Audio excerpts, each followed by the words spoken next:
투자자 여러분 반갑습니다. 김종철입니다. 매주 화요일 날 우리가 이제 앞으로의 전략을 준비하는 그런 시간이죠. 여러분들 요새 장이 어떻게 움직이는지를 보시죠. 우리가 이걸 징검다리 장사라고 그래요. 하루 건너 하루, 하루 건너 하루. 무슨 얘기냐면 하루는 급락을 줬다가, 그죠? 하루 또 급등을 줬다가, 하루 급락 줬다가, 또다시 하루 급등 줬다가.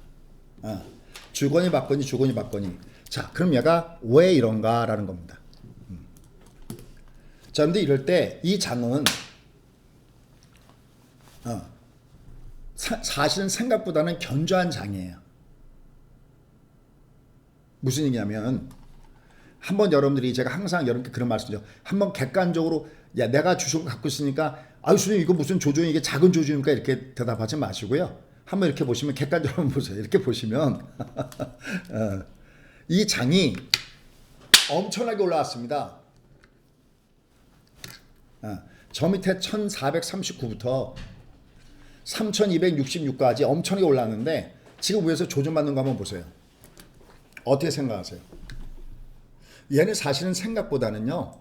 주가가 위에서부터 가격 조정을 보이는 걸 보면 그리 많이 조정받는 건 아니다라고 얘기할 수 있습니다. 인정하실까 모르겠습니다. 무슨 말씀 드리고 싶으냐면요.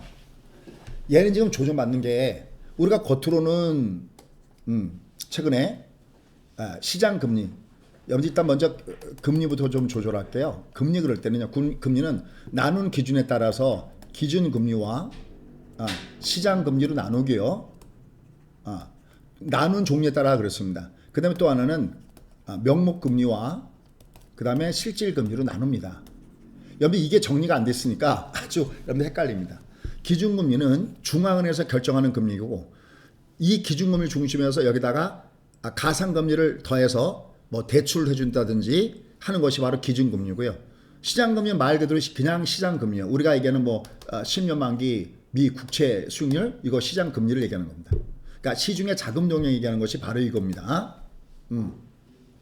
그럼 예에서 지금 시장에 보시면은 기준금리는 안 움직이고 있죠. 왜냐하면 기준금리는 연준에서 움직이는 거거든요. 얘가 움직이지 않으면 됩니다. 이게 아무리 올라왔자 얘가 안 움직이면 돼요. 이게 무슨 얘기냐면 시장금리가 아무리 위로 올라가봤자 기준금리를 연준에서 꽉 틀어막고 있으면 이 시중금리는 다시 또 내려오게 돼 있어요. 대신 시장금리가 이게 올라가는 게 이게 추세라면 잠깐 동안 올라가고 멈추는 게 아니라 얘가 추세라면 중앙은행에서는 할 수 없이 이 기준금리를 올려야 됩니다. 그러니까 중요한 것은 이 시장금리 올라가는 게 얘가 추세냐 아니냐를 판단하는 게 중요합니다. 그러면 시장금리는 뭐에 비례해서 움직이냐면 얘는 뭐에 비례해서 움직이냐면 이 시장금리는 소위 인플레이션과 비례합니다. 그럼 우리는 지금 물가가 올라가는 것이 얘가 추세인가 아닌가를 비교하는 것이 굉장히 중요합니다. 그러면 최근에 이 인플레가 나타난 요인이 뭐냔 말이죠. 크게 두 가지가 있습니다. 하나는 유가를 비롯한 또 원자재 가격을 비롯한 소위 우리가 얘기하는 비용 인플레라는 것이 있습니다. 기업체들이 뭘 만들 때 들어가는 비용, 이게 쉽게 하면 비용 인플레다라고 얘기하면 됩니다. 이 중에서 특히 이제 유가가 어떻게 움직이냐가 매우 중요한 건데 최근에 유가 상승이 이게 앞으로도 지속될 것인가 라는 부분들을 일단 먼저 확인해 줘야 되고요. 이 부분들을 분석하려면 일단 여기에 깔려있는 뒷배경을 내가 알아야 한다라는 겁니다. 요걸 제가 여기다가 한번 풀어볼게요. 그래야 내가 성공 투자를 할 수 있습니다. 참 여러분들 오늘 레버리지 수익 축하드리고요. 예, 좋았죠? 우리가 금요일날 레버리지 매수해서 넘어갔는데 요것도 위로 올라가고요. 저희가 지속적으로 지금의 시장에 끈을 놓지 않고 있습니다. 왜? 지금의 장세 무슨 장세다? 소위 판가리 장세다라고 얘기하고 있습니다. 자, 그러면 여기다가 한번 해보도록 하겠습니다. 유가 한번 보도록 하겠습니다. 자, 원자재 요류. 기름값은 주요 기름값은 세 가지가 있습니다. 우리가 보통 얘기하는 서브 텍사스 중진료, 보통 WTI다라고 얘기하고요. 브렌트유, 그 다음에 두바이유 이렇게 세 가지가 있는데 거기 중심이 되는 가격이 바로 WTI 텍사스 중진료입니다. 자, 그럼 얘를 볼게요. 얘가 여기 와 있죠. 그럼 얘가 이게 올라가는 게 이게 추세냐라는 뜻이에요.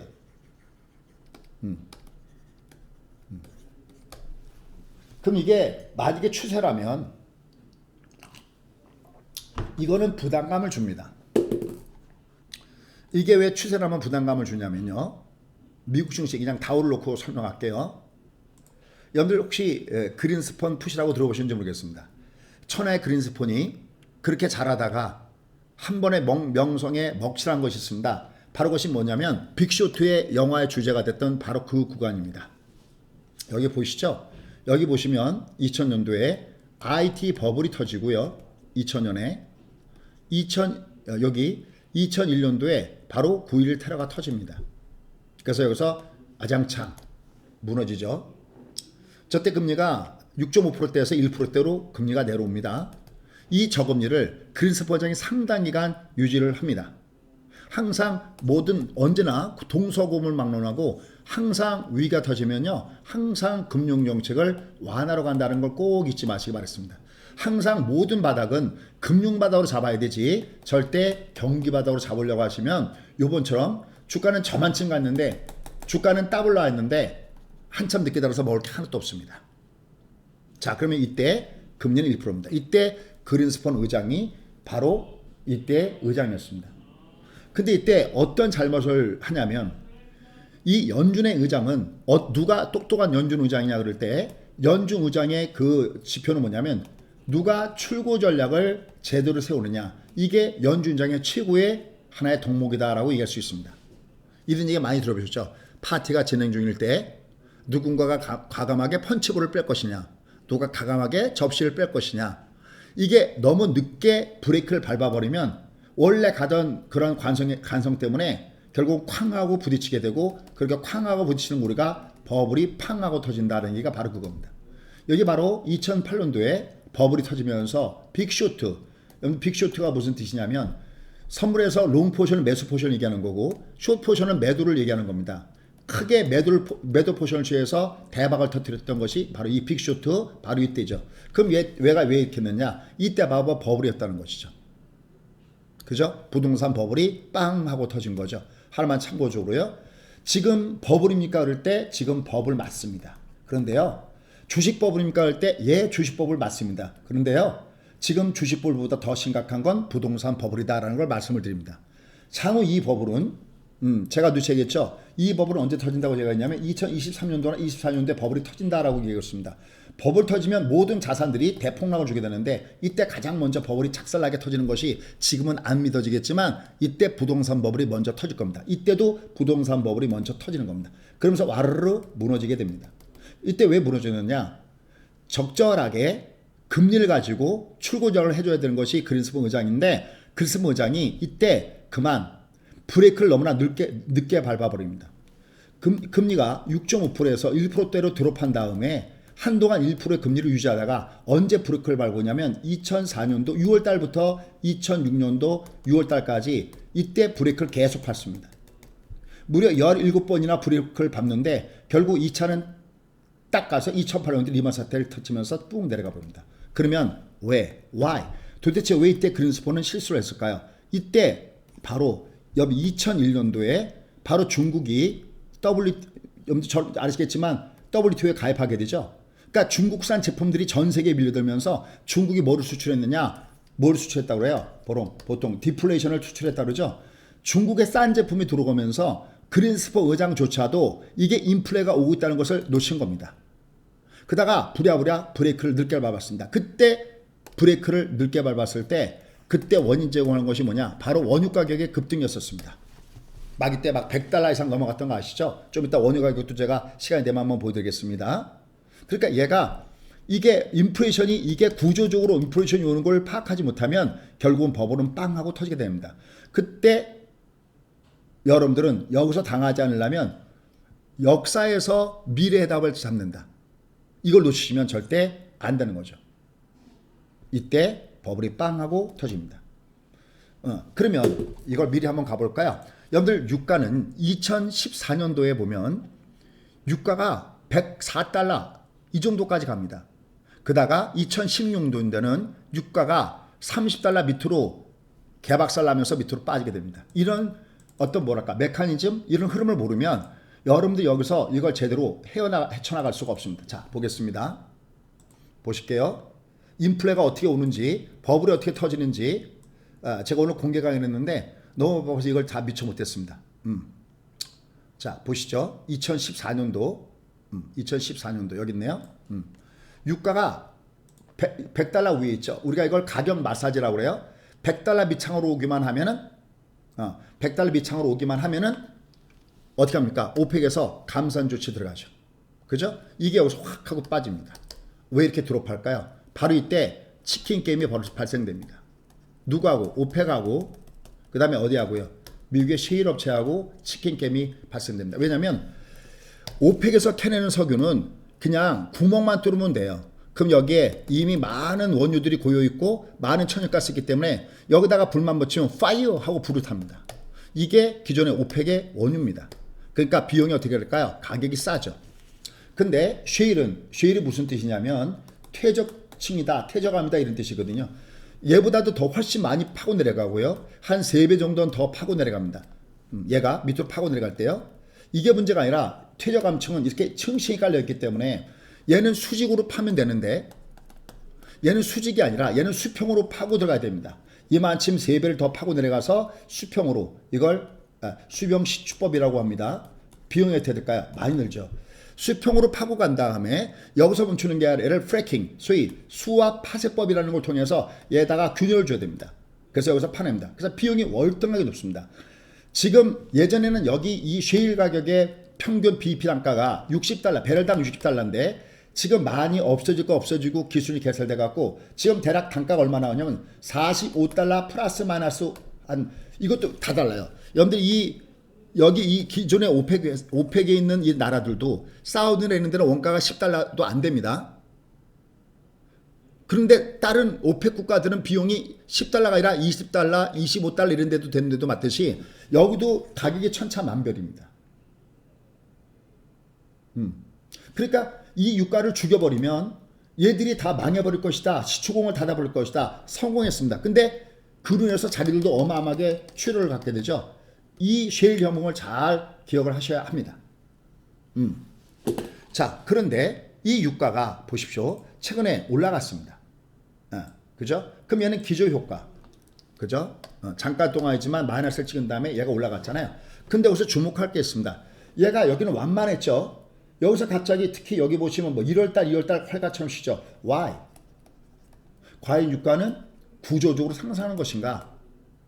첫 번째, 유가의 급등의 가장 큰 원인은 어디 있느냐? 물론 향후 경기가 좋아질 것이다. 이것도 물론 작용이죠. 그런데 얘보다 더 큰 것이 있습니다. 그게 뭐냐면 얘가 여기서 특히 1월달, 2월달 활처럼 쉬는 것은 뭐냐면 바로 사우디의 감산 조치 발표입니다. 2월달, 3월달 감산한다고 해죠. 그러나 4월달에는 다시 증산하게 됩니다. 유가는 어떻게 될까요? 그 다음에 세 번째, 여러분 텍사스 아시죠? 자이언트 그거 할 때 보면 왜 시추공 왔다 갔다 하면서 하는 거예요. 그 텍사스에 이상한 파, 그게 몰아치면서 정유시설이 5분의 1이 문 닫았습니다. 얘가 다시 이걸 열겠죠.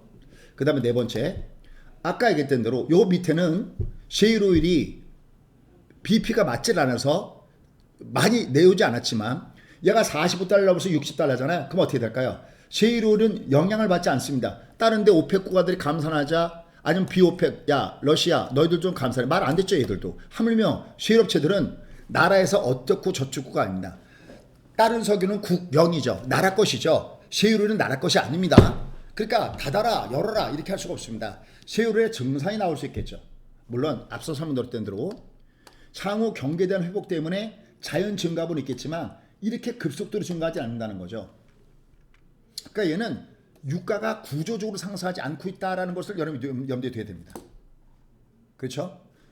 이 부분이 첫 번째 부분이다라고 얘기할 수 있겠습니다.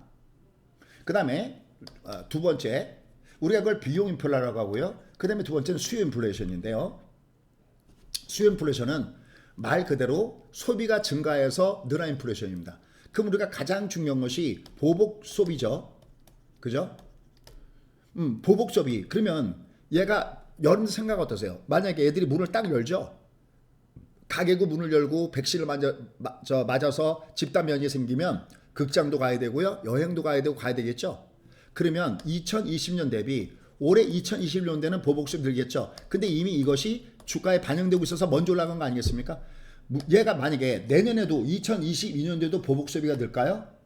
다음에도 보복 소비가 계속 늘까요? 그럼 얘는 이 유가도 계속해서 올라가야 되고 그다음에 뭐 다른 인플레이션도 가파르게 나타내야 되는데 그러진 않잖아요. 계속해서 소비가 늘려면 호주머니가 두둑해야 됩니다. 근데 호주머니가 두둑할까요? 그렇지 않다는 거죠.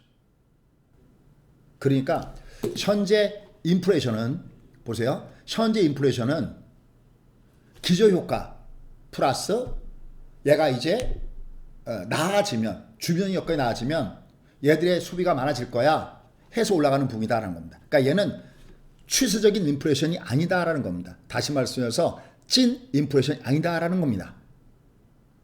여러분 이런 내용들이 재밌어야 합니다. 재밌게 들리나요? 그래야 빅픽처의 그림이 나오는 겁니다. 이게 만약에요. 이게 구조적으로 얘가 이제 지금서부터 쫙쫙쫙 올라간다 그러면 연준은 아까 제가 시중금리를 얘기했잖아요. 아까 10년 만기 시중금리 얘기했고 기준금리를 얘기했잖아요. 이 기준금리가 시중금리가 이렇게 올라갈 때 소위 이게 인플레이션이 이게 추세적으로 나타난다 그러면 얘도 적당하게 올려줘야 됩니다. 왜요? 우리가 여기서 이제 명목금 이거 좀 오늘 어려운 얘기를 자꾸만 하는데요. 명목금리라는 게 있고 그러니까 우리가 얘기하는 은행금리 우리가 월급 받을 때 연들이 실제적으로 손에 쥐는 거는 세금을 져야 되잖아요. 우리가 월급 받을 때 세금을 지하듯이 우리가 은행에서 금리를 받았을 때 그 세금처럼 해당하는 것이 뭐냐면 물가입니다. 내가 은행에다가 예금했는데 10% 이자 돈을 받는데 물가가 5% 상승했다. 그럼 난 손에 쥐는 건 5%죠. 만약에 얘가 인플레가 구조적으로 올라가서 시중금리가 구조적으로 올라가갖고 기준금리 올린다. 그럼 얘가 이 금리가 만약에 15%다. 그 물가가 5%일 때 이건 10%가 되겠죠. 그러면 돈은 어디로 움직일까요? 머니 무브가 생기겠죠. 얼로 안전자산 쪽으로. 됐습니까? 그런데 지금 얘가 시중금리 올라가는 이 10년 만기 올라가는 게 이게 잠깐 동안은 올라갔어도 얘가 이 인플레가 구조적으로 꾸준하게 올라가는 것이 아니라면 지금의 시중금리 올라가는 것도 꾸준하게 올라가는 것이 아니고 그렇다면 이 기준금리를 올릴 필요가 없겠죠. 그죠? 그럼 이 금리는 그대로 서 있는 거죠. 이렇게. 그죠? 이해가 가시죠? 근데 물가가 많이 올라갔다. 그럼 보세요. 만약에 얘는 가만히 있는데 얘가 물가가 올라갔다. 물가가. 그럼 얘는 어떻게 될까요? 그러면 실질금리 우리가 명목금리에서 이 물가를 뺀 걸 이걸 뭐라 하냐면 손에 쥐는 거, 실질적으로 받는 거, 실질금리가 얘가 마이너스가 나오죠. 얘가 마이너스가 나오면 여름 같으면은 은행에다 돈 넣어주면은 내 돈 가치가 떨어져 마이너스 나오는데 은행에다 넣겠습니까? 안 넣죠. 그러니까 주시장은 여전히 화랑인 거죠. 그냥 만약에 물가가 어느 정도 올라가면 여기에 맞게끔 나중에 이 명목금리를 조금만 올려주면 됩니다. 여기에 비례해서 적당하게 올려주면 얘는 예스케이라는 거죠. 어렵나요? 괜찮아요? 자, 일단 한번 점검해 봐야겠네요. 여러분들 어떻게 생각하시는지. 제가 지금 왜냐면 빅픽처의 그림. 수장님, 왜 수장님은 레버지를 여태까지 갖고 있습니까? 라는 그걸 설명시켜 드리기 위해서 얘를 설명하고 있는 겁니다. 접수가 되고 있을까요? 저희가 지금 레버리지를 언제부터 갖고 있냐면 6,400원부터 얘를 레버지를 갖고 있습니다. 여기서부터요. 저희가요, 레버지 갖고 있으면서 얘를 레버지 갖고 있으면서 여기서 올라갔을 때 뭐 레버지 했다가 이거 이렇게 랄쥐 하지 않습니다. 이건 돈 절대 안 됩니다. 이자 여기서부터 상승 추세야? 그러면 그냥 얘를 추세를 타고 얘를 레버지를 갖고 홀딩하는 중입니다. 추세적 홀딩입니다.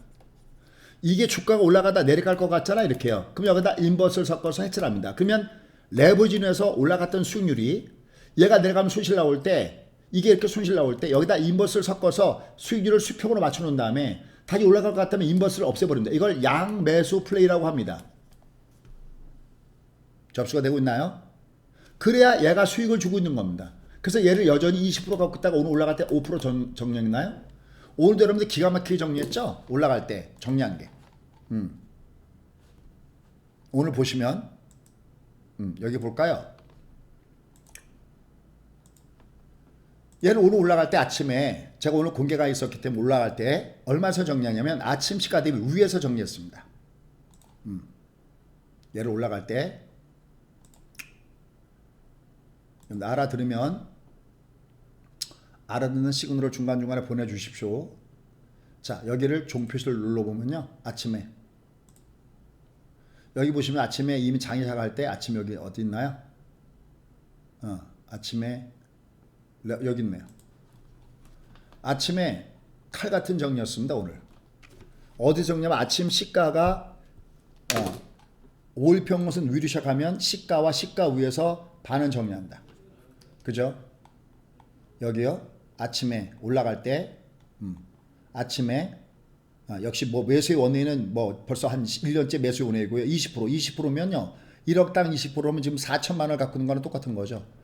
얘가 아침에 시가가 여기보다 이렇게 시작했어. 그죠? 아침에 위로 올라갈 때 얼마 더 던진 겁니까? 17,000원서부터 아니고 17,000원이다. 볼게요. 오늘 매매를 칼같이 해줬습니다. 12639 26,000 얼마야? 26,700원에 시작했죠. 얘가. 그래서 아침에 26,700원 여기서부터 200원 사이 가게 높으니까 26,700원 아니라 27,000원부터 27,200원 사이에서 얘를 정리했죠. 위에다가. 그죠? 딱 좋죠. 근데 하나만 꿀팁이요. 여기 보고하실 때 어떻게 정리하시면 되냐면요. 30분을 열어서 얘를 30분을 열어서 이렇게요. 눈을 정리할 때 열어서 얘가 장중에 정리할 때 30분에서 신호등이 파란 색깔로 바뀔 때 정리하면 딱 좋습니다. 이렇게요. 혹은 번개 차트에 60이 쌍봉일 때 일부 정리했다 다시 사시면 딱 좋습니다. 딱 좋아. 그죠? 이렇게 1, 2 쌍봉일 때요. 요럴 때 정리하시면 돼요. 대략 한 27,000원 정도 되네요. 잊지 마십시오. 예. 여기서 쌍봉에서 정리하거나 35가 쌍봉일 때 정리하면 딱 좋습니다. 알아들으면 중간에 표시 부탁드려요. 이런 거 없습니다. 여러분들 주변에 이런 거 있어요? 앱이요? 없어요. 저는 파생을 같이 하잖아요. 얘가 가장 돈 벌기 쉽습니다. 오늘도요. 여러분들 공개하게 들으셨나요? 막 오늘 쌤 저 300만 원 벌습니다. 500만 원 벌습니다. 그러잖아요. 지금도 저쪽 컴퓨터님 들어와 계신데 그죠? 저희 홈페이지도 보더라도요. 얘를 아침에 어떻게 때려들었냐면 아침에 여기 시가 여기 위에서 딱 때려들었죠. 27,000원부터 27,200원에서 떨어진 다음에 여기 밑에 어디서 잡아드렸어요? 26,300원. 얘가 5일평선 그쳐죠? 26,300원서부터 그 아래 200원. 여기서 잡아드렸죠? 그 다음에 다시 올라갔네요. 주가가. 얘는 뭐 왔다 갔다 대로도 기다리면 다시 올라가니까요. 그죠? 이거 하루 거리 치고는 정말 오늘 왕중왕이잖아요. 제가 딴 일 때문에 바빴음에도 불구하고. 근데 여러분들 충분히 저렇게 할 수 있습니다. 여기 보시면 여기 써있죠? 다시 재매수. 얘가 위에서 내려간다고 여기서 인버스를 바꿔타거나 그런 짓 하지 마십시오. 그러면 그거 돈 안 됩니다. 얘가 가는 방향이 우상향이면 그냥 가는 겁니다. 레버지를 타고 가는 겁니다. 타고 가다가 잠깐 멈출 것 같으면 잠깐 레버지를 줄이든지 안 양매수로 섞은 다음에 또다시 얘가 갈 것 같다 그러면 다시 레버지. 그래야 얘가 갈 때까지 갑니다. 왜? 얘는 2years 가는 장이잖아요. 이 중간에 갔다가 잘못 인버스로 바꿔타면요. 골로 갑니다. 소탐 대실됩니다. 그래서 여러분들 지금 지난번에도 1년 회원들 많이 가입하신 거 아닙니까? 이건 저희밖에 이렇게 해드린 데가 없습니다. 예. 예. 오늘은 제가 공개 강의를 하는 날이기 때문에 이걸 제대로 못했지만 그죠? 여기 다 그래도 다 여기 26,300원이 아침에 미리 써놨어요. 저게 그냥 나온 게 아니라 보세요. 아침에 시가가 어떻게 되냐가 중요하다. 아침에 26,300원 5일선이기 때문에 얘가 아침에 부흥 떴을 때 여기선 챙겨드리고 다시 밑으로 하면 얘가 5일선에 받칠 거고 보기 때문에 26,300원서부터 26,100원까지 한 겁니다. 접수. 근데 얘가 오늘 기가 막힌 게 있죠. 뭐가 있습니까? 여기 보시면요. 포켓이라는 것이 있습니다. 자, 지금 제가 돈 벌기 여러분께 그대로 불러드리고 있습니다. 돈 벌기요. 여기를 딱 찍으면요. 요거요. 요거 돋보기요. 돋보기를 딱 찍잖아요. 돋보기를 딱 찍은 다음에 여기 코덱스 레버리를 치시면서 여기 차트를 보시면서 일봉입니다. 일봉. 얘를 일봉을 딱 치면요. 얘가 포켓이라는 게 있습니다. 여기 포켓이요. 너 오늘 내려갈 때 어디까지 내려갈래? 할 때 얘가 26,100원 딱 나오죠. 자동으로요. 이거 저희 독보적이죠. 신의 선물입니다. 얘가요. 밑에가. 그럼 얘가 26,100원이면요. 하나 꿀팁 하나 제가 제공해 볼게요. 여기 26,100원이 보이잖아요. 그럼 얘를 번개를 눌렀어요. 실제로 이렇게 합니다. 더블클럽에서. 그건 한 달에 100만 원짜리입니다. 제가 하는 거요. 그럼 여기다가 한번 넣어 볼게요. 요거 사용법을 같이 넣고 있습니다. 여기다가 26,100원에 라인이 거의 있다고 칠게요. 이렇게요. 그럼 보세요. 얘가 이것은 어바웃이에요. 존. 얘가 밑으로 밀릴 때 이 정도 하면 바닥이다라는 겁니다. 그럼 여기서 딱 있을 때 얘 존 플러스 시그널 신호요. 그거 뭐냐면 번개 턴이요. 됐습니까? 여기서 한 방에 쏠 때 이렇게 쏘시면 됩니다. 이때가 바닥을 찍는 건 세 가지 타입이 있는데 얘는 그중에 5파동이죠. 얘가 1, 2, 3, 4, 5. 여기서 다시 매수. 그죠? 오늘은 제가 조금 신기가 있었던 모양입니다. 이걸 미리 어떻게 우연히 맞췄네요. 이건 이제 뭐냐면 여기 5일선 딱 걸치면 얘가 지나간 라인이 대략 오늘 5일 평균선에 지나간 라인이 바로 여기 있었기 때문에 26,300원 이렇게 써놓은 겁니다. 얘가 밑으로 내려가 26,100원 정도 걸리겠구나 해서 여기서 다시 잡아드린 것 뿐입니다. 됐습니까? 다시 한번요. 소장님 지금 이 장은 여전히 괜찮습니까? 할 때 그럼 제가 얘는 판가리 장사라고 그랬죠. 밑에 불판을 가는 겁니다. 아줌마 여기 계산서 주세요가 아니라 아줌마 여기 불판 갈아주시고요. 고기 2인분 더요. 얘는 아직까지 더 가야 됩니다. 얘는요. 지금 위에서부터 조금만 이 폭은 굉장히 견조한 폭입니다. 이 정도면요. 접수가 됐습니까? 그 다음에 여기다가 금리 차트를 하나를 얹어보도록 하겠습니다. 여러분 재밌습니까? 저는 여러분이 재밌으면 좋겠습니다. 저랑 같이 공부해 나가는 이것이 정말 재밌으면 좋겠습니다. 자, 이거 금리요. 이번에 이것도 운빨이 좋았죠. 이것도 저희가 잘 맞춰드렸죠. 볼게요. 얘가 여기 이제 우리가 그 30년 노하우가 같이 결부가 되는 겁니다. 첫째, 모든 것은 다 지그재그로 움직인다. 왔다리 갔다리 움직인다. 두 번째, 어디가 KTX고 어디가 비둘기인지만 체크하면은 반 해결되는 겁니다. 보세요, 얘가 여기서 비둘기호죠. 얘가 올라간 다음에 비둘기호죠. 이거 이럴 때 항상 더 갈 때 이런 모습을 줄까 수 있습니다. 얘가 옆으로 비둘기호로 조정받은 다음에 KTX로 튀고 올라갔죠. 그럼 여기가 지지선입니다. 내려와도 여기가 지지선에서 또 올라가잖아요. 이렇게. 또 올라가죠. 이렇게. 근데 제가 이렇게 얼마를 말씀드렸냐면 얘는 1.5가 이게 S&P 500의 배당률이 1.5%이기 때문에 얘는 1.5 정도를 기준점에서 얘는 무진장 심결이가 나타날 것이다. 그때에는 1.2를 돌파할 때 1.5를 돌파하면 여기까지는 고속도로가 깔려있다. yes, okay? 맞습니까? 찐팬 여러분들. 정말 고속도로가 깔려있었죠. 1.5까지는. but 제가 이렇게 얘기했죠. but 웃기지 마라. 1.5부터 만만치 않다. 어디까지? 2.0까지. why? 왜 만만치 않느냐? 왜냐하면 지금 얘가 어떤 가성 인플레이션, 가짜 인플레이션 때문에 얘가 순간적으로 인플레이션이 정확하게 인플레이션이라고 표현할 수 없습니다. 인플레이션이라는 것은 물가 상승이 지속되는 추세일 때 인플레이션 단어를 쓰는 게 맞는 것이 잠깐 더 우리가 시장에 나가서 물가 올라갔다고 야 인플레이션 심한 이렇게 얘기하지 않습니다. 물가가 올라갔네, 물가가 내려갔네. 파동을 얘기하는 거고요. 인플레이션은 어떤 추세적인 걸 얘기하는데 얘는 추세적으로 올라가는 것은 아닙니다. 왜? 이건 제 얘기가 아니라 연준 의장이 하는 얘기잖아. 이거는 구조적으로 얘가 추세를 갖고 올라가는 건 아니라고 분명히 얘기하잖아요. 접수. 얘는 1.5서부터 2까지는 쉽게 못 갑니다. 얘가 이거 못 갑니다. 얘가 안 간다는 게 아니라 이게 올라가면 이렇게 잠깐 두들겨 맞을 겁니다. 얘가 안심할 수 없습니다. 무슨 얘기냐면 얘가 꺾어질 때 얘가 여기 꺾을 때 이렇게 꺾어주면 얘는 여기가 고점입니다. 이걸 부효음이라고 하죠. 접수. 이걸 부효음이라고 하잖아요. 무슨 얘기냐면은 얘가 이제 각도를 잘 보십시오. 이런 거 꿀팁이에요. 무슨 얘기냐면 얘가 올라갈 때 우리가 얘가 내려가다 올라갈 때 여기서 우리가 매도 때려주는 거 기억나시죠? 단기 매도. 얘가 부효음이면 단기 매도예요. 여기가 이렇게 부효음이면 한번 두들겼다가 이렇게. 여기가 의미 있는 선이 설정이 돼. 일단은. 그러면 얘가 내려왔다고 해서 안심할 수 없어요. 어디 갔어? 얘가 지금 내려왔다고 해서 안심할 수 없습니다. 왜냐하면 얘가 가격 조절로 가파르게 빠져야 너 1.5 2가 너 1.6 얼마 찍은 게 네가 꼭지구나 이렇게 얘기가 되는 겁니다. 쫓아오시나요? 제가 말하는 게 근데 얘가 가격 조정이니 기간 조정이 이럴 때는요 캔들로 따지는 게 아니라 얘는 이평선으로 따져줘요. 얘가 이렇게 누우면 이렇게 안 됩니다. 요거 누우면 얘가 이렇게 누우면요 얘 언제 어느 때 또 다시 위로 갈지 알 수가 없어요. 왜냐면 이게 비둘기오면 안 되잖아요.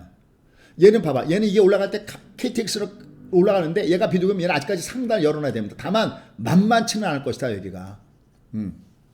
접수가 됐습니까? 그래서 얘는 앞으로 얘를 볼 때요. 얘가 어딘가 얘가 가격 확 빠지면요. 이게 고점이 됩니다. 그러면 당분간 인플레이트에 대한 걱정은 없다라고 보셔야 되는데 아직까지 얘는 진행 중이다. 왜? 아직까지 각도가 가파르진 않다. 괜찮았어요? 도움되고 있나요? 얘가 요건 계속해서 보셔야 됩니다. 다만 여 위는 만만치가 않을 것이다. 수님 그러면 수님 그래도 수님 얘는 판가리 장사라고 보셨지 않습니까? 예, 판가리 장사라고 봤죠. 왜 그렇습니까? 얘를 제어할 수 있는 능력이 연준한테 있기 때문에 그렇습니다. 얘는 연준이 놔두고 있는 겁니다. 수님 그건 무슨 얘기입니까? 자 이게 이제 여러분들이 자주 듣게 될 내용들이 이건데요. 자 얘를 알려면 어디로 가야 되냐면 바로 2009년부터 2014년 이때로 돌아가줘야 됩니다. 자 이때로 돌아가줘야 됩니다. 얘가 이때 여기 이렇게 놓고 이때로 돌아가줘야 됩니다. 미국은 2009년부터 재밌나요? 얘가 2009년 9년 초부터 2014년 10월 달까지 약 6년에 걸쳐서 6년에 걸쳐서 얘들은 소위 양적 완화를 합니다. 1차, 2차, 3차를 양적 완화를 실시합니다. 첫 번째 1차 양적 완화는 2009년 초부터 2010년 3월까지 합니다. 대충 이렇게 그어볼게요. 여기요. 여기 2010년 여기까지 1차 양적 완화를 실시합니다. 그리고 양적 완화를 중지해버립니다. 왜? 이제 위기를 벗어났다고 착각을 한 거죠. 이때 한 1조 7,500달러 돈을 갖다 틀어붓습니다. 그런데 문제가 터집니다. 무엇이? 1차가 2009년 초부터 2010년 3월 때까지 양적완화를 1조 7,500억을 갖다 틀어붓는데 2010년도에 여기서부터 그리스 때부터 시작해갖고 유럽발 재정 위기가 터집니다. 여러분들 여기는 2008년도 여기는 금융 위기예요. 금융권의 위기입니다. 근데 이 금융권의 위기를 누가 떠안지냐면 유럽은 정부에서 뛰어안습니다. 우리가 정부가 쓰는 건 재정정책이라고 하고 은행이 쓰는 건 금융정책으로 저 색깔이 전혀 다릅니다. 여기 그리스부터 위기가 터져버립니다. 그래서 빵 하고 얘가 터져버리기 시작합니다. 그러니까 호들짝 놀랐겠죠. 야 이거 큰일 났구나. 그래서 다시 2010년부터 얘가 2차 얘가 3월달에 터지잖아요. 그러니까 2010년서부터 2010년 11월 달부터 좀 짧게 들어갑니다. 이때는 2011년도 6월 달까지 2차 양적 완화를 실시합니다. 2010년도 11월 한 여기 정도라고 볼까요? 여기서부터 다시 2011년도 6월 달까지 2차 양적 완화를 또 실시합니다. 여기서 실패한 거죠? 잘못 집은 거죠? 그죠? 금지 끝났구나 생각했습니다. 근데 여러분들 요게 뭐가 있는지 아십니까? 요게 2010년도 여기가 2011년도 6월달 이후에 요게 뭐가 있을까요? 2011년도에 얘들은 주로 9.11 테러가 2001년도에 터지고요. 이때도 2010 뒤에 일자가 쓸 때 얘가 이상하게 좀 그런 경우가 있는 것 같습니다. 2011년도 8월달에 미국은 S&P사로부터 스탠다드 앤 푸사부터 신용등급을 강등을 당하게 됩니다. 확 빠집니다. 미국이 강등을 당합니다. 깜짝 놀랐겠죠? 지금 화면은 저렇게 만들어 놨지만 아이구야 이것도 큰일 났구나. 그래서 드디어 애들이 3차 양적 완화를 또 실시하게 됩니다. 그러니까 헛바지를 저기다 무지하게 한 거죠. 제가 왜 이걸 여러분께 소소하게 설명드리냐면 얘들은 함부로 방을 뺄 수가 없다는 겁니다. 누가? 연준이요. 자꾸만 제롬 파일이 우리는 아직 금리 올릴 생각이 없어요. 테이프는 안 해요. 근데 여러분 안 믿잖아요. 그러니까 내려갈 때 투매버리잖아요. 우린 내려갈 때 사잖아요. 왜냐하면 저는 얘를 이때도 소정이었잖아요. 전 지금도 소정이에요. 이걸 저는 봐왔거든요. 이때. 얘를 직접 현장에서. 여러분들 제롬 파일을 믿어야 돼요. 믿어야 되는 게 문제가 아니라 연준은 그러니까 인플레이션 타겟팅이 에버리지 인플레이션 타겟팅이에요. 즉 인플레이션 타겟팅 하겠다는 게 아니라 얘들은 인플로이 타겟팅, 고용을 타겟팅으로 하겠다는 겁니다. 얘들이 얘기하는 진짜 진정한 인플레이션은 유가가 올라가거나 보복 소비로 나타나는 일시적인 인플레이션이 아니라 고용이 창출돼서 무슨 고용? 완전 고용이 창출돼서 임금이 올라가고 얘가 경기가 좋아져서 선순환 구조로서 진짜 인플레가 꾸준하게 되는 이게 됐을 때 얘들은 금리를 올릴 거란 얘기예요. 그러니까 지금 아니란 얘기예요. 어떠세요? 혹시 낮에 들었던 분들은 한 번 들었다고 두 번 들었다고 다르죠. 좀 더 와닿나요? 앞으로 한 달 동안 들어야 무슨인지 아직 똥오 좀 못 가릴걸요. 자, 어쨌든 2011년도 8월 달에 미국이 그만 신용미국을 강등당하게 됩니다. 그러니까 부랴부랴 야 이거 큰일 났구나. 그래서 다시 미국은 3차 양종안을 시작합니다. 바로 2012년도 그 다음에죠. 2012년도 9월 달서부터 요번엔 좀 깁니다. 2014년도 10월까지 이때는 약간 2 years. 그래서 얘들이 보세요. 여기서 이제 중요한 결론 하나 맺으려고 그래요. 지금 서버 데이터고요. 얘들이 2009년도 초에다가 돈 풀기 양적 완화를 실시한 다음에 얘들이 양적 완화를 완전히 종결했을 때가 2014년도 10월이면 6 years 됐어요. 약 한 6년 동안 애들은 돈 풀기 계속했다는 겁니다. 이게 위기가 터지는 게 금세 다 나아지는 게 아니라는 겁니다. 사람이 수술하고 나면 이제 치료가 됐습니까? 할 때 회복기가 필요한 거죠. 6 years. 근데 요거 지금 잠깐 동안 지나갔다고 해서 주가 지금은요 돈이 흔해지니까 자산가치가 올라간 것이지 실제 실물 경제가 회복된 게 하나도 없어요. 주변에 상가 나가보면 여전히 빈대 많고요. 그 다음에 잘린 사람들은 완전 그러니까 이미 직업을 포기한 사람들이 굉장히 많고요. 근데 이 사이에 중요한 게 하나가 있습니다. 요 사이에. 여기 보시면 2011년도 8월과 요걸 설명하기 위함인데요. 2011년도 8월과 2012년도 9월달 1년 동안은 얘가 배어있죠. 이때 뭐가 나오냐. 그 유명한 아까 제가 연준은 지금 뭡니까?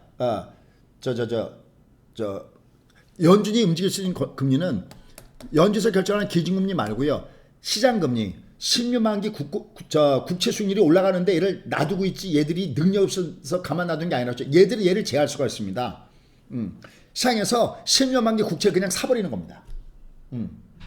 그러니까 우리가 소유하는 그 10년 만기 국채를 사버리고 대신 그 3년 이하짜리 3년 이하 1년 2년짜리를 갖다 때려버리면 또 이게 달라지는 거죠. 우리가 이것을 오퍼레이션 트위스트라고 합니다. 이게 2011년도에 그러니까 8월 달에 문제가 터지죠. 곧바로 9월 달부터 시작합니다. 그래서 2012년도 12월 달까지 한 1년 동안 오퍼레이션 트위스트합니다. 얘들 능력했습니다. Why? 그런데 얘들은 왜 지금 얘가 올라가는 걸 놔둘까요? 잘 보십시오. 이건 아마 제 얘기가 맞을 겁니다. 이거 왜 놔두냐면요. 지가 씩씩거리면서 여기까지 올라왔어요. 뭐 기저현상이다 아니면 텍사스 문제다 아니면 감산이다 해서 얘가 올라왔습니다. 근데 얘는 가만 놔둬도요. 첫 번째 지풀이 지쳐서 얘가 떨어질 수가 있다. 무슨 얘기냐. 1.5까지는 쉽게 올라왔는데 여긴 만만치 않다는 겁니다. 얘가 그럼 여기서 왔다 갔다 하는 건 적당하게 물가가 올라가는 건 나쁘지 않다라고 보고 있는 겁니다. 그래야 기업체들은 원활하게 돌아갈 거 아니겠습니까? 그래서 얘가 추세적으로 올라가는 것이 아니다라는 내용이 하나가 놓여져 있고요. 미국이 이제 셰일도 나오고 사우디도 증산하고 가면 이게 무슨 뭐 큰 저희가 되겠습니까? 그래서 텍사스도 찍고 그러면 올라가더라도 한계가 있는 거죠. 접수가 됐습니까? 얘가 올라가더라도 한계에 따라오고 있습니다. 그 다음에 결정적인 이유가 있습니다. 그게 뭐냐면 아까는 2009년도부터 2014년 10월 달까지 이때는 6년간 돈을 4조 달러 갖다 틀어부었는데 지금은 2020년 3월 달부터 6월 달까지 3개월에 약 한 3조 달러 한꺼번에 확 갖다 부었습니다. 무슨냐? 실탄이 없어요. 없다는 표현보다 실탄을 너무나 많이 썼어요. 접수. 그러니까 얘들은 지금 현재 상태에서 자기는 돈 안 쓰고 만약에 여기서 실탄 남겨놓고 이제 누가 쓰라고 얘기하는 거냐면 정부가 써라. 그래서 재정정책을 자꾸만 촉구하고 있는 겁니다. 니들이 돈 좀 써. 우린 잠깐 좀 실탄 좀 갖고 있게. 왜? 한꺼번에 돈을 너무나 많이 썼어요. 그러나 여차할 때는 얘들은 또다시 개입하게 될 겁니다. 됐습니까? 좀 알아듣고 있나요? 자, 이런 것이 토대가 돼 주었기 때문에 전해놓게 줄기차기를 얘는 끝난 것이 아닙니다 라고 하는 겁니다. 매도일 때는 매도라고 얘기하면서 여러분 얘는 그냥 못 가요. 부위홈이니까 때리셔야 돼요. 중방 직구에 때려야 됩니다라고 하면서도 밑에는 사세요. 얼지 마세요. 쏘세요라고 하는 게 뭐냐면 얘는 이 핑계가 아니어도 어차피 얘는 올라갔기 때문에 조정받게끔 돼 있는 거라는 거죠. 이게 바로 빅픽처입니다. 저희 말고도 여기서 간다는 사람은 많을 겁니다. 근데 왜 간다고 하는지, 얘가 여기서 왜 막히는지, 이걸 무대포로 밀어붙이는 건 그건 고장난 12시지 진정 여러분한테 도움이 되는 건 아닙니다. 접수가 됐습니까? 자, 그럼 얘를 정리해서 설명드리도록 하겠습니다.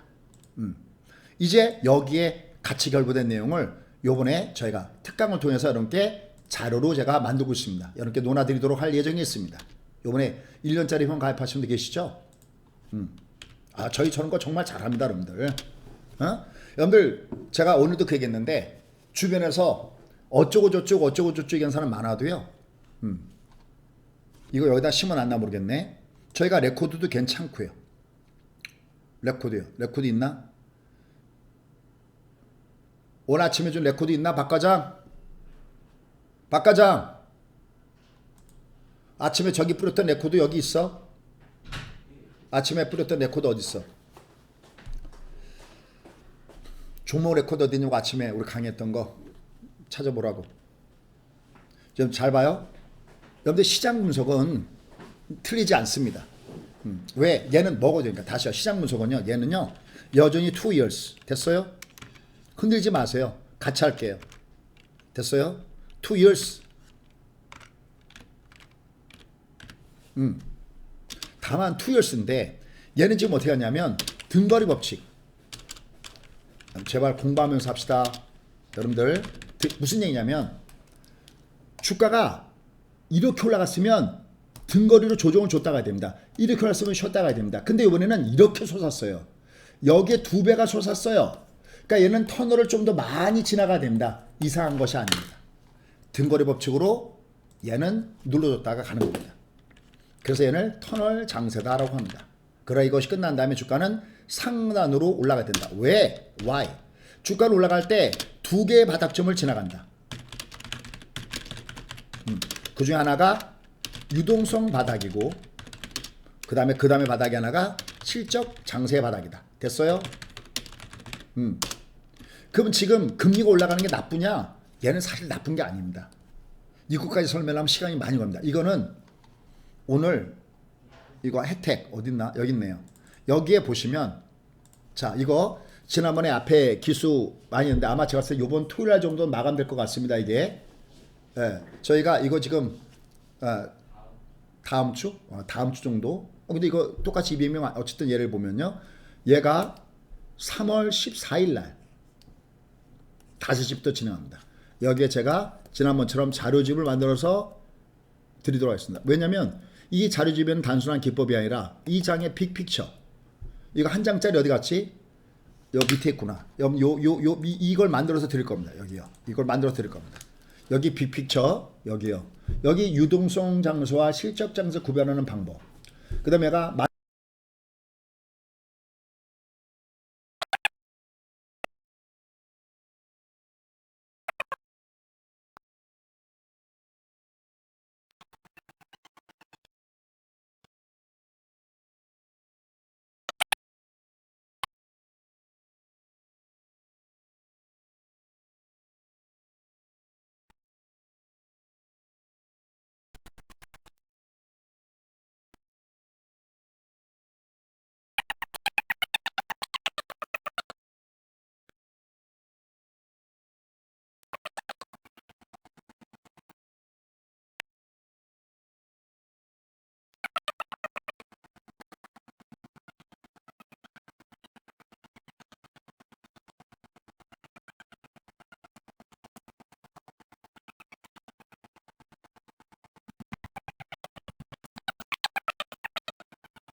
다시 지금은 잘 들리나요?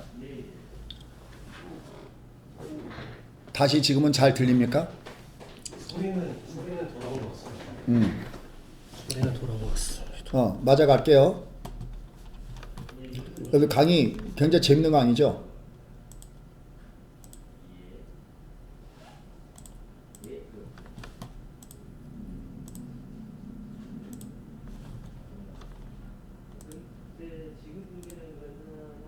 화면이 안 나와요?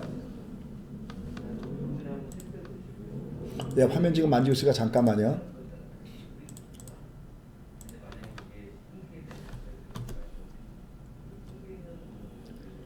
뭐 차트 띄워놓으면 되겠습니까? 아니면 이거 아니 아무거나 내가 띄워도 움직이게끔 해줘야지. 예?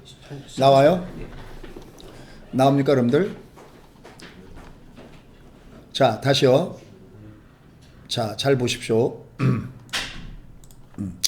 자 요번에 제가 말했던 이 빅픽처의 그림을 여기 강에다가 특강을 넣습니다. 이 자료를 제가 이런 얘기하죠. 작년에 2020년부터 여러분께 돈 버시죠 그럴 때 제가 많이 보여드렸던 차트는 무슨 차트라고 제가 설명드렸었냐면 이 차트를 보여드렸죠. 인정? 얘들은 얘가 주가가 빠져도 얘는 저층 아파트면서 이 차트가 2020년도에 부자 되기 차트였었어요. 됐습니까?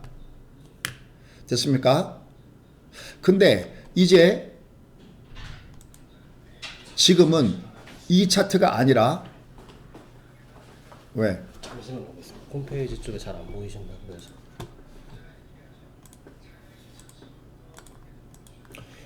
근데 2021년도에는 달라요. 부자 되는 차트가 다릅니다. 이제는 2021년도에 부자 되는 차트는요. 보세요. 제가 부자 되는 차트는 이제는 이 차트라고 했습니다. 인정? 얘가 지금 올라간 A 어디에 가 있고요. A 어디엔가 가 있고요. 여기 어디엔가 가 있고요. 얘가 이 터널을 지나고 나면 여기는 선샤인이 있다. 접수. 이게 빅픽처예요. 이걸 여러분들이 요번에 하셔야 됩니다. 여러분들이 모바일이 편하시면 모바일로, 컴이 편하시면 컴으로 하십시오. 어쨌든 둘러치나 매치나 내가 어딘가는 알고 매매해야 됩니다. 그렇지 않으면 못 봅니다. 레코드 보셨죠? 작게는 뭐 몇백만 되겠지만 몇 천만 원, 수억씩 벌고 있습니다. 여러분 이미 인정하지 않습니까? 그래서 이번에도 아마 제가 봤을 때 이번에 1년 회원들도요. 이미 기존 회원들이 가입하고 있지 않을까요? 왜냐하면 종목 레코드도 얘입니다. 아 이건 동전주 레코드네요. 얘들이죠. 이게 지금 현재 실제 레코드입니다. 네. 안 간 것들도 얘들 올라가죠. 센츄럴 모텍도 오늘 올라갈 때 좀 줄여드렸죠. 완급 조절. 파라다이스 좀 챙겨드렸고요. 왜요? 얘들이 그동안에 테슬라 이런데 매수라고 얘기하고 있죠. 이젠 얘는 특히 이제 얘가 이제 밑으로 7 언더일 때는 겁내지 말고 쏘쇼한 것도 제가 금요일날 이렇게 보여드렸죠. 바로 금요일날 자료였죠. 어제 잘 쏘셨죠. 어제 잘 쏘지 않으셨어요. 미리 저희 직원 보니까 692달러인가 쐈던데 맞지 않아요? 예, 지난번에 얘가 200달러에서 잡아드린 거 아닙니까? 얘를 자 얘를 요거요. 예, 200달러 언더에 여기 이 앞에 200달러 언더 여기서 잡아드린 거고요. 여기 200달러요. 그러니까 예전에 과거에 1000달러였죠. 여기서 잡아드린 거고요. 얘는 지금 어디로 오느냐? 마틴으로 오습니다. 도망가지 말아요. 테슬라도 이제는 맞받아 쳐요. 캐시우드를 믿어서가 아니라 얘는 내려갈 때 얘는 일단 단타든 장타든 얘는 올라가줘야 됩니다. 겁먹지 마세요. 여기선 뒤로 다시요. 2020년도에 부자 되는 지도는 이 지도였어요. 됐어요? 이제 여러분들 부자를 만들 지도는 저 지도가 아닙니다. 왜? 시중금리가 올라가고 있기 때문에. 근데 여전히 지금 시장을 보시면요. 빅스 Y가 내려가고 있고요. 오케이 바리? 그 다음에 하이힐드 채권 ETF가 올라가고 있고요. 여제 자금의 이동은 주시장 외에는 갈 데가 없습니다. 도망가지 마세요. 그런 상태 속에서 여러분들은 보세요. 바로 지난 금요일날 강의할 때 이 그림 보여드렸죠.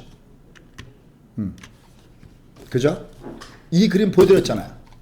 올라갈 때. 얘 하나만 안 올라가고 다 올라갔다 그랬죠. 이녹스. 오늘 이녹스까지도 올라갔네요. 그죠? 여기 뭐 얘들 뭐 풍산 뭐 이런 거 할 거 없이 얘는 키나마트는 상한가까지 먹고요. 그죠? 금요일날 버렸던 것이 이거였었죠. 오늘 장주 애들은 SK하이닉스가 6%까지 갔었고요.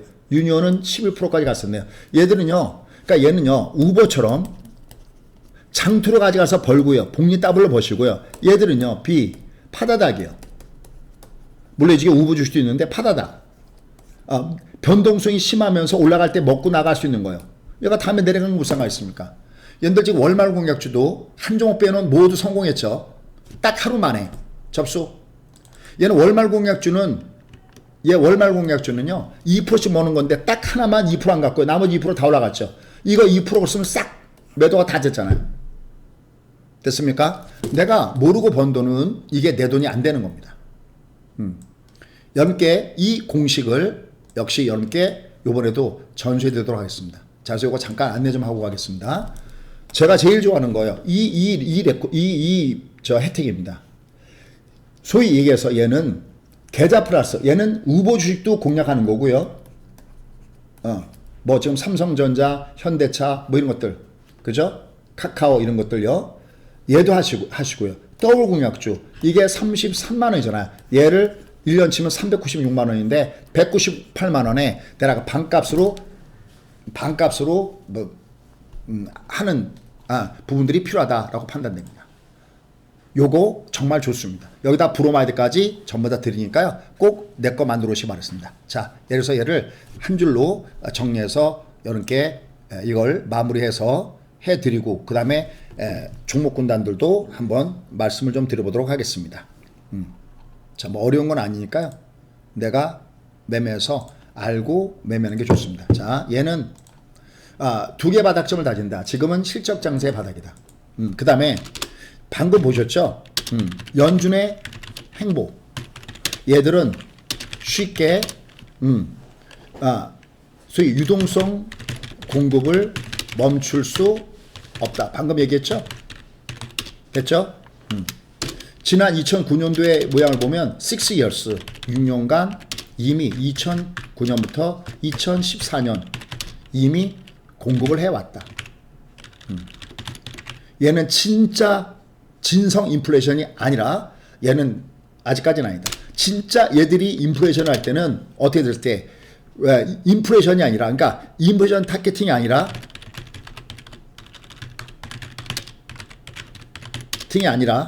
얘들은 인플로이 타겟팅, 고용 여기에 목숨을 걸고 있다.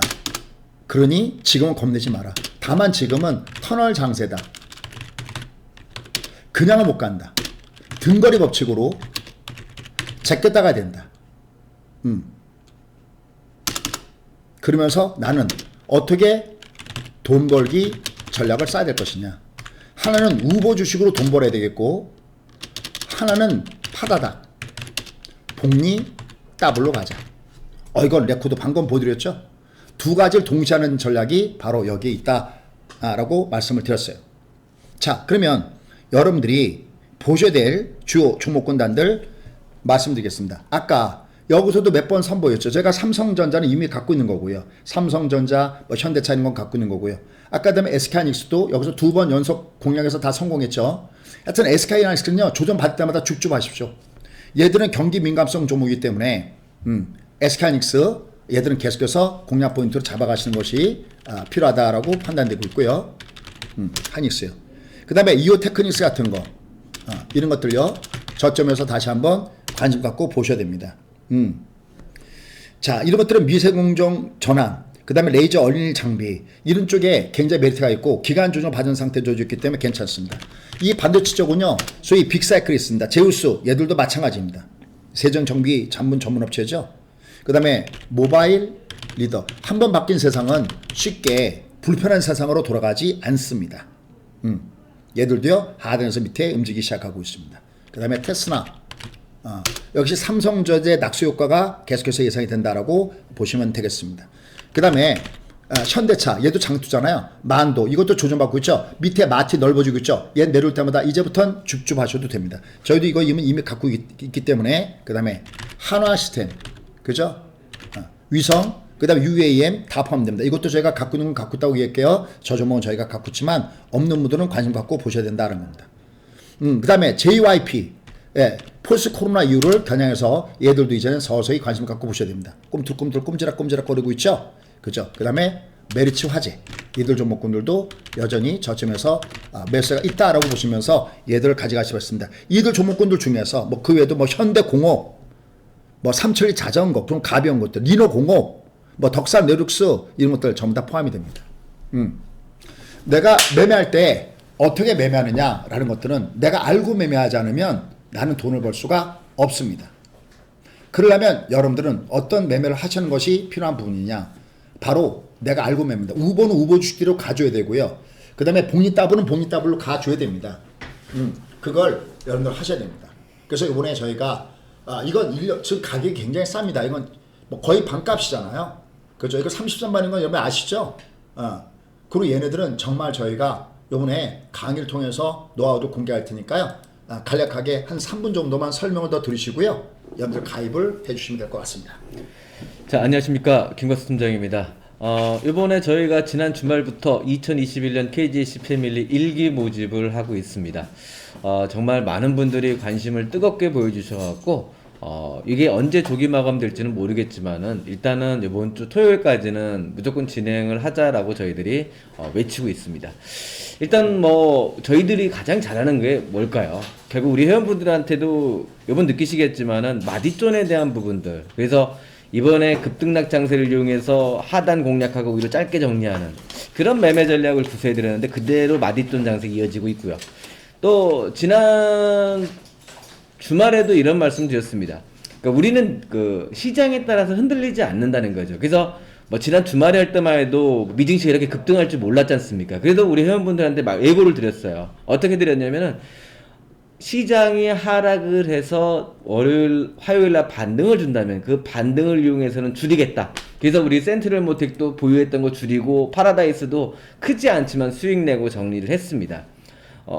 왜 이렇게 좀 짧게 하십니까? 라고 말씀하시는 분도 계시더라고요. 하지만 지금은 마디존이라는 거죠. 항상 종합을 보고 매매하는. 그래서 이 종합을 읽는 방법이라든지 시장에서 매매할 수 있는 방법들을 저희들이 이번에 KGC 패밀리 1기 모집에서 정확하게 저희들이 전략을 드릴 겁니다. 그래서 아까 소장님도 말씀하셨지만 저희들은 뭐 총 3부로 진행이 되고요. 그래서 1부는 빅피처와 디테일, 2부는 주도주 공략, 그리고 3부는 돈이 일하게 하라, 이런 주제를 통해서 저희들이 우리 회원분들과 함께 이번에 강의를 뭐 진행할 거다라고 판단되고 있고, 또 이 강의가 우리 회원분들한테 진짜 부자 되는 그런 위치가 될 수 있습니다. 그리고 이번에 KGC 1기 회원분들한테는 계좌 플러스 1년을 드리고요. 또 더블 공략주 1년을 같이 드립니다.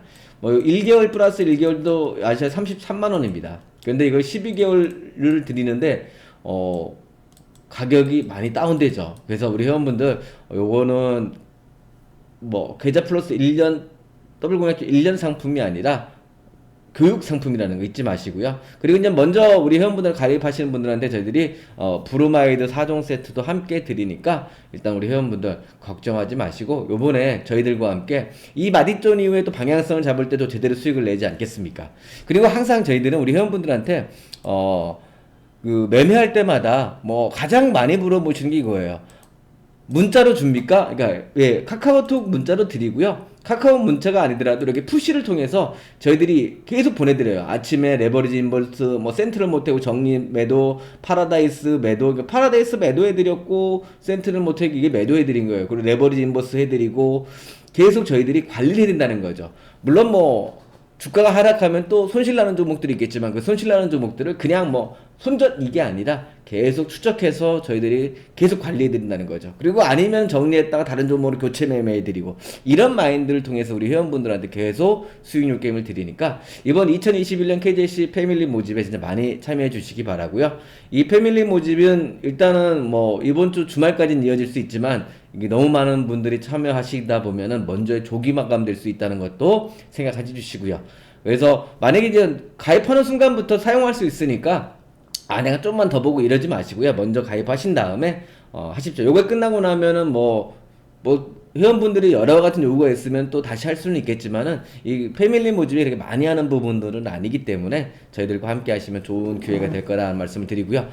그리고 항상 그 서비스는 그 증권 알파고를 통해 나가니까 만약에 주식창을에서 다운받으신 분들은 증권 알파고라는 요거를 꼭 다운받으십시오. 플레이스토어에 가서 김종철 증권 알파고를 치면은 어플이 있으니까 이걸 보시고, 그리고 항상 요 계좌 플러스를 누르고 들어오시면은 이 계좌 플러스 안에 모든 전략들이 있다는 거 잊지 마시기 바라고, 수익률 게임도 여기에서 같이 장기 투자, 뭐 항상 추천 종목들은 저희들이 계속 장기 투자로 가면서 매수해서 매도까지 드리고요. 더블 공략주는 뭐 아시죠? 저 지난 금요일장에도 말씀드린 대로 저희들이 해드린 게 있어요. 뭐 SK 하이닉스 같은 경우랑 유니온을 추천해드렸지 않습니까? 이렇게 더블 공략주는 더블 공략주대로 가시고, 또 장투하실 분 장투. 근데 저는 더블 공략주 참 어렵습니다. 그러면 장기 투자만 하시고요. 저는 좀 짧게 손절하면서라도 이렇게 짧은 매매 하고 싶습니다. 그러면 더블 공략주 보시면 같이 하시면 뭐 되는 그런 위치에 있으니까 이렇게 보시면 하면은 좋은 기회가 있을 거다라고 말씀을 드리도록 하겠습니다.